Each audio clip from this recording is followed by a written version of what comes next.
Guys আসসালামু আলাইকুম and another blog. তো গাইস আজকে আমরা যাচ্ছি মূলত মরিচ হারভেস্ট করার জন্য।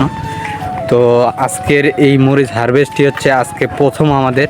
তো দেখা যাক 17 শতক মাটিতে কতটুক আমরা মরিচ হারভেস্ট করতে পারি আর পাইকারের কাছে কতটুক দাম পাচ্ছি। তো আপনাদের ওইদিকে কত যাচ্ছে মরিচের দাম তো আমার কমেন্টে বলে যাবেন, আর ভিডিওটি শেষ পর্যন্ত দেখতে থাকবেন। আমরা অলরেডি মরিচ বাড়িতে চলে এসেছি। তো দেখতে পাচ্ছেন মরিচ বাড়ি। তো এই মরিচ বাড়িতে আমরা এই যে বেড আছে লাইনে লাইনে, তো আমাদের মরিচগুলো আর কি নিচে উপরে না আর কি নিচে ঝুলে ঝুলে আছে, তো পুরাট হয়ে গেছে মরিচগুলো।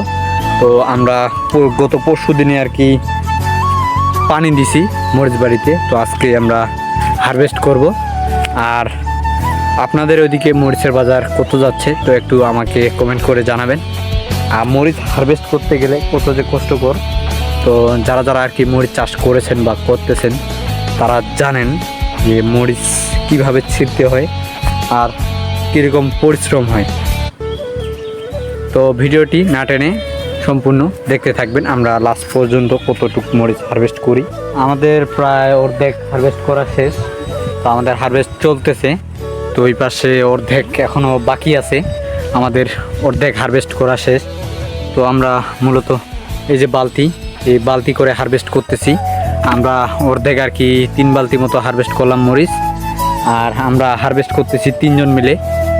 তো আজকে কতটুকু আর কি মরিচ হারভেস্ট করতে পারতেছি আর কি। আজকে আমাদের ফলন কম হবে, তার কারণ হচ্ছে আমাদের যেহেতু এটা প্রথম হারভেস্ট, তার কারণে আমাদের ফলন আর কম হবে।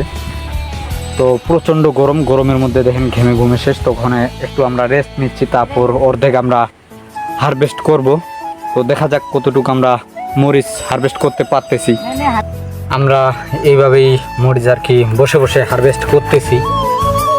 তো দেখেন আমরা প্রত্যেকটি গাছ থেকেই কম বেশি মরিচ হারভেস্ট করতেছি। তো আমাদের আর বাকি আছে প্রায় 10টি বেটের মতো শসা এই মরিচ হারভেস্ট করার।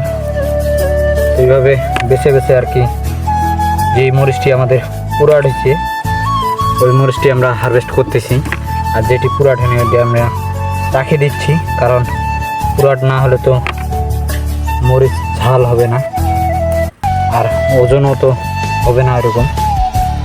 তার জন্য আমরা পুরাটগুলো বেছে বেছে মরিচ হারভেস্ট করতেছি। তো এইভাবে বসে বসে, তার কারণ হচ্ছে আমাদের মরিচ ম্যাক্সিমাম আমাদের নিচে, ওই যে নিচে, তো তার জন্য আমরা মরিচ বসে বসে হারভেস্ট করতেছি। গাছগুলো আমাদের ছোট আছে এখনও। তো মোটামুটি আশা করা যাচ্ছে 10-15 কেজি মতো মরিচ আর কি আমরা হারভেস্ট করতে পারবো। তো গাইজ দেখেন এই যে মরিচ এগুলো আমরা মোটামুটি প্রায় যেটা পুরাট, এই পুরাট দেখে আমরা মরিচগুলো এই বালতিতে হারভেস্ট করে নিচ্ছি। আর আমাদের মরিচগুলো কেবল আর কি উপরে উঠতেছে, তার আগে আমরা যেই গোড়ার মরিচটি আছে পুরাট মরিচটি, ওই মরিচটি আমরা ছিঁড়ে ছিঁড়ে নিচ্ছি। আমাদের অবশেষে মরিচ হারভেস্ট করা শেষ। তো আমরা এখন চলে যাব। তো আমাদের মরিচ প্রায় 10 কেজির মতো প্রথম হারভেস্ট করলাম আলহামদুলিল্লাহ।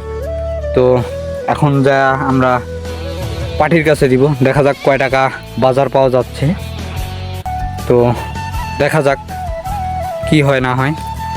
তো আরও অন্য কোনো ভিডিওতে আমি আবার আসব, আবার আপনাদেরকে দেখানোর চেষ্টা করব যে মরিচ গাছের কতটুকু ফলন পাইলাম।